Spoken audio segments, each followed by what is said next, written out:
Hello hello mes chéris, bienvenue sur ma page. Aujourd'hui j'ai une recette assez spéciale pour toi. C'est une recette de bouillie qu'on fait pour les nouvelles mariées. Donc tout le monde peut en prendre, mais on appelle ça bouillie de la koyomuso. Donc pourquoi est-ce que cette bouillie c'est pour la nouvelle mariée?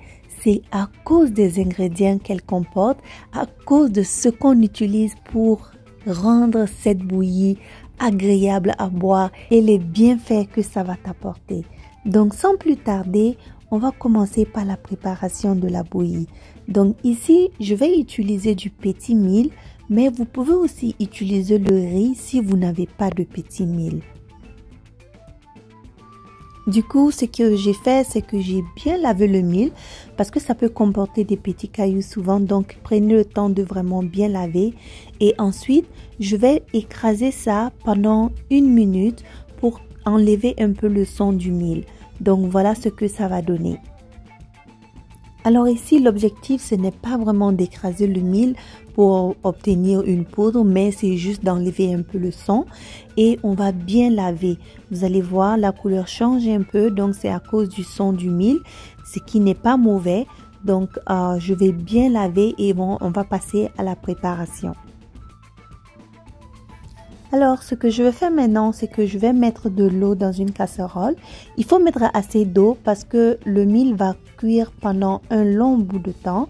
Donc, on va ajouter maintenant le mil bien lavé à cette eau dans une casserole. Et puis, on va faire cuire ça pendant au moins 2 heures de temps. Donc, ce que moi je fais, c'est que je cuis à feu moyen parce que il faut surveiller aussi souvent, sinon ça va déborder.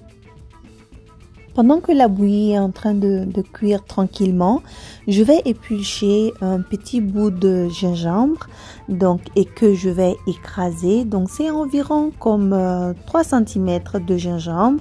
C'est vraiment au goût. Si vous voulez mettre plus, vous pouvez aussi le faire. Je vais ensuite l'écraser pour avoir une texture assez fine. Donc voilà ce que j'obtiens. Entre-temps, ça fait comme 1h30 que la bouillie est en train de cuire. Ce que je vais faire maintenant, c'est que je vais ajouter le jus de gingembre. Il faut tamiser ça et puis essorer pour vraiment enlever tout le jus du gingembre.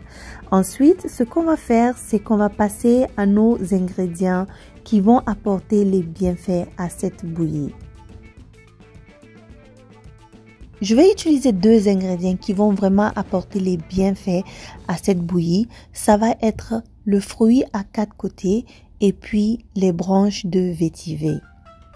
Donc vous allez bien les laver et puis les ajouter à 30 minutes de la cuisson et laisser cuire avec la bouillie pendant 30 minutes.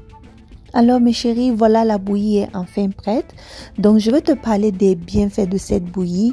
Les 2 ingrédients principaux que j'ai utilisés qui sont le vétiver et puis le 4 côtés. Le vétiver, j'en ai déjà parlé beaucoup dans mes vidéos. Donc aujourd'hui, je vais vraiment m'attarder sur le fruit à 4 côtés. Donc le fruit à 4 côtés est beaucoup utilisé dans la médecine traditionnelle africaine. Et puis les bienfaits qu'on cherche ici, ça va être les bienfaits sur la santé intime de la femme. Tout d'abord, il permet vraiment de donner une bonne odeur intime à la femme grâce à son parfum. Ça, c'est une des propriétés qui est très reconnue par rapport à ce fruit à 4 côtés. Une autre des vertus du fruit à 4 côtés, c'est son action sur la fertilité de la femme. Donc, ce fruit est reconnu en Afrique pour aider à la fertilité de la femme. Donc, voilà ma chérie, tu sais maintenant tout. À toi d'essayer cette bouillie et de me dire comment est-ce que ça marche pour toi. J'espère que tu as apprécié cette recette aujourd'hui. On se revoit bientôt pour une nouvelle recette sur ma page.